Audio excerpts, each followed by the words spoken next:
The sickening thud of a body hitting drywall was immediately followed by the sound of expensive laminated glass crunching. I ran into the living room to see my neighbor's kid, Leo, 10M, on the floor, screaming, with my $3,500 Apple Vision Pro lying next to him, its front glass shattered into a spider web.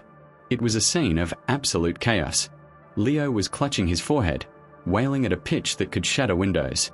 The wall, my freshly painted living room wall, had a distinct, head-sized dent in the plaster. And the headset.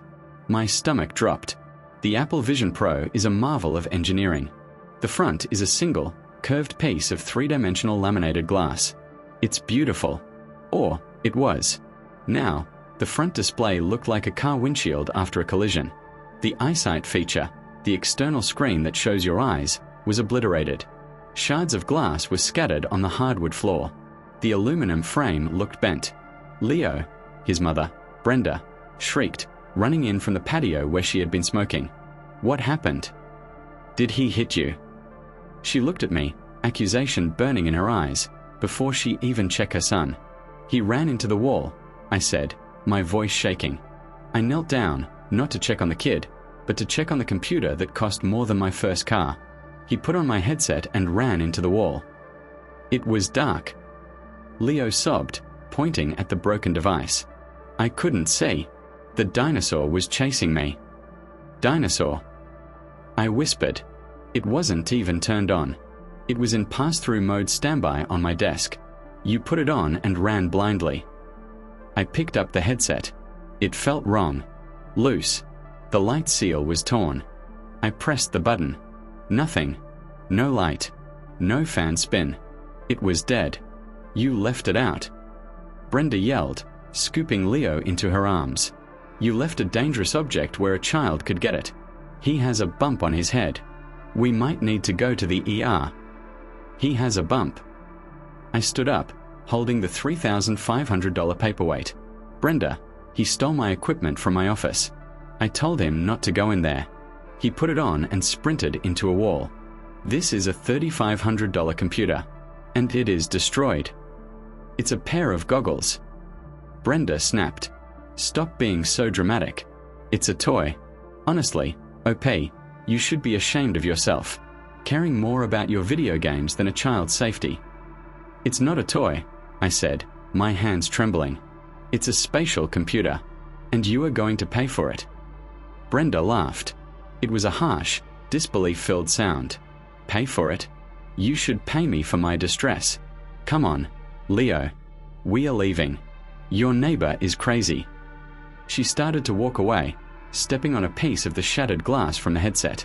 If you walk out that door, I said, I'm calling the police. Call them, she challenged. Tell them a little boy bumped his head. See who they arrest.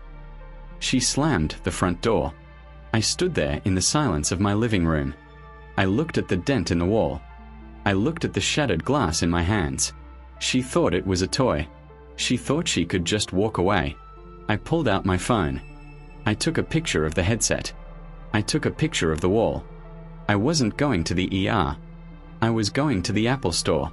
And then, I was going to a lawyer. I looked closer at the device. It wasn't just the front glass. The impact had driven the shards inward.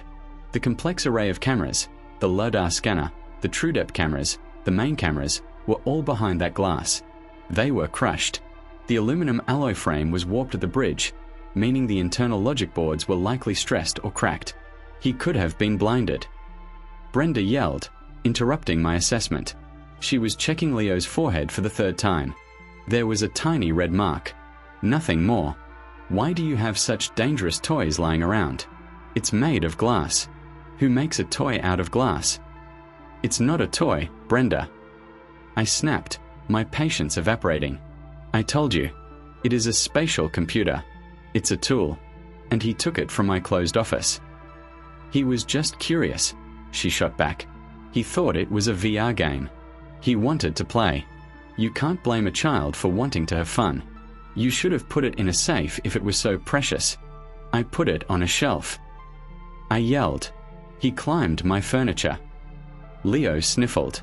It looked like the ski goggles Daddy wears. I wanted to see the snow. Brenda seized on this. See, He thought they were ski goggles. And honestly, looking at them, that's all they are. Just fancy, overpriced ski goggles with a screen in them. Stop overreacting.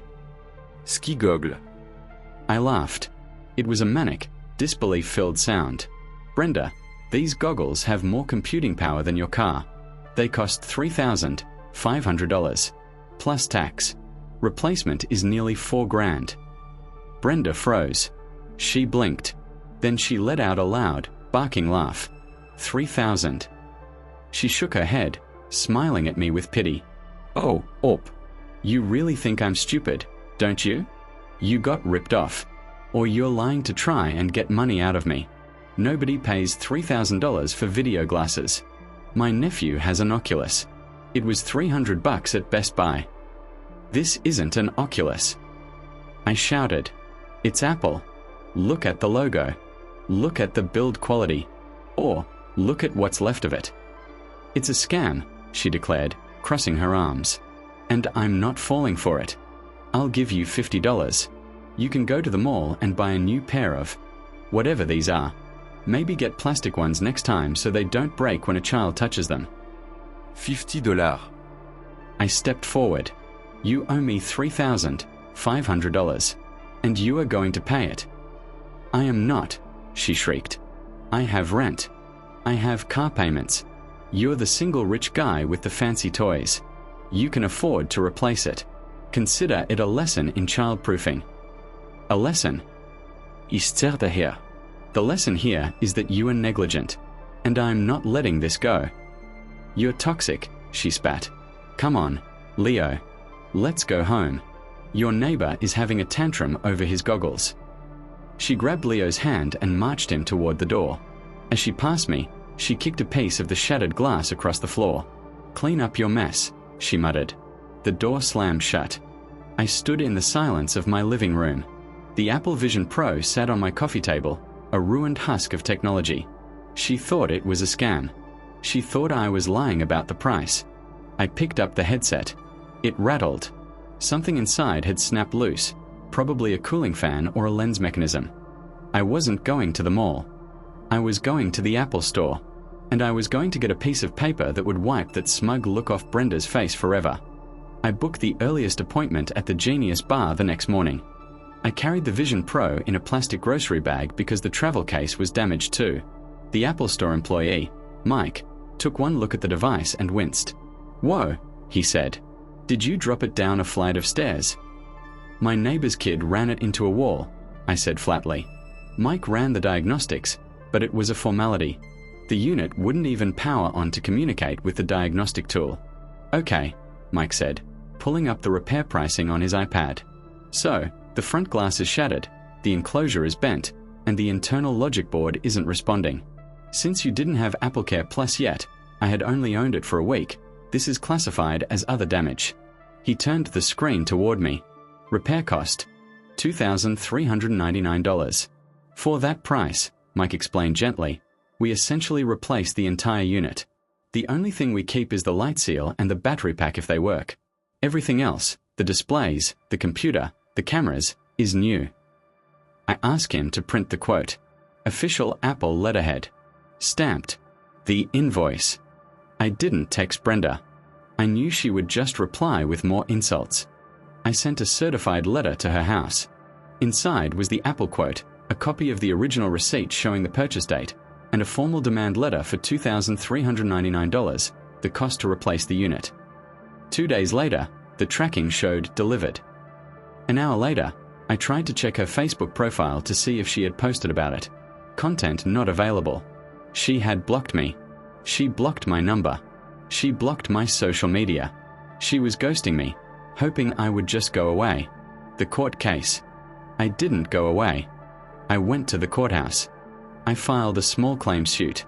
The limit in my state is $5,000, so I was well within the range. The court date was set for 2 months later. Brenda showed up without a lawyer. She looked nervous. She brought a printout of an Oculus Quest 2 from Amazon. Your Honor, she told the judge, waving the paper. My neighbor is a scammer. He's trying to make me pay for a supercomputer when my son just broke a toy. Look, VR headsets are $300. He's trying to upgrade on my dime. I walked up to the bench. I handed the judge the Apple receipt. I handed him the Genius Bar repair quote. I handed him the photos of the shattered glass on my living room floor. The judge said, looking over his reading glasses. The plaintiff has provided proof of purchase and a repair estimate from the manufacturer. This is not a toy. It is a computer. Your argument is equivalent to saying you shouldn't pay for a Ferrari because you saw a Honda Civic for cheaper. But it's glass, she argued. It shouldn't be glass. It is a premium electronic device, the judge said, and your son destroyed it while trespassing in a room he was told not to enter. The verdict: judgment for the plaintiff in the amount of $2,399 plus court filing fees. Brenda's face went white. I don't have that kind of money. I'm a single mom. Then you should have supervised your child, the judge said. The aftermath. She didn't pay voluntarily. I had to file for a wage garnishment. Every paycheck, a little bit gets deducted and sent to me. It's humiliating for her at work, I'm sure. I got the replacement unit. It's beautiful. I keep it in a locked Pelican case now. Brenda moved out a few months later. I heard she couldn't afford the rent with the garnishment hitting her checks. I don't feel bad. Every time I put on the headset and enter a fully immersive environment, I remember the look on her face when the judge told her that ignorance isn't a defense. And the resolution? It's crystal clear.